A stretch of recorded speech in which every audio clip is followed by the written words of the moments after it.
Thailand நாட்டின் பட்டாயா நகரில் எங்கள் 3 நாள் பயணம் இன்று வெற்றிகரமாக நிறைவு பெற்றுவிட்டது. நாளை காலை நாங்கள் பேங்காக் போகிறோம். அங்கே 2 நாட்கள் தங்கல்.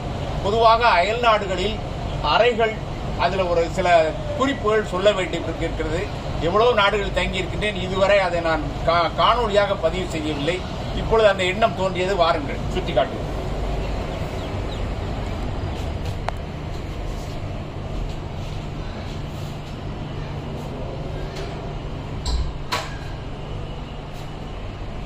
மூன்று செய்திகள் சொல்ல வேண்டியிருக்கிறது. இங்க வாங்க.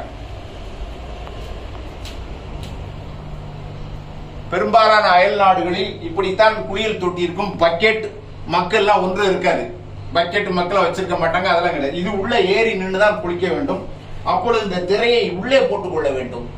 தண்ணீர் வெளியே சிந்தக்கூடாது. இந்த ஷவர்ல குளிக்கலாம், அல்லது இதை நீங்கள் தண்ணியை நிரப்பி விட்டு முங்கித்தான் குளிக்க வேண்டும். இந்த பக்கம் பெரிய இதெல்லாம் இருக்கு. துணிகள் இங்க தங்க விடுறதுக்கு வசதி.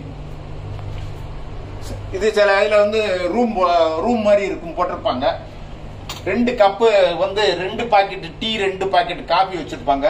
2 தண்ணி பாட்டில் வச்சிருப்பாங்க. அவ்வளவுதான். இந்த தண்ணி பாட்டில இதுல கொண்டாந்து சூடு பண்ணிக்கணும். இப்ப சூடாயிடுச்சு, ஆஃப் பண்ணியாச்சு. மூன்றாவது விஷயம், இந்த பின்னு. வெளிநாடுக்கு வரும்போது இந்த பின்னு இல்லைன்னா ரொம்ப கஷ்டம்.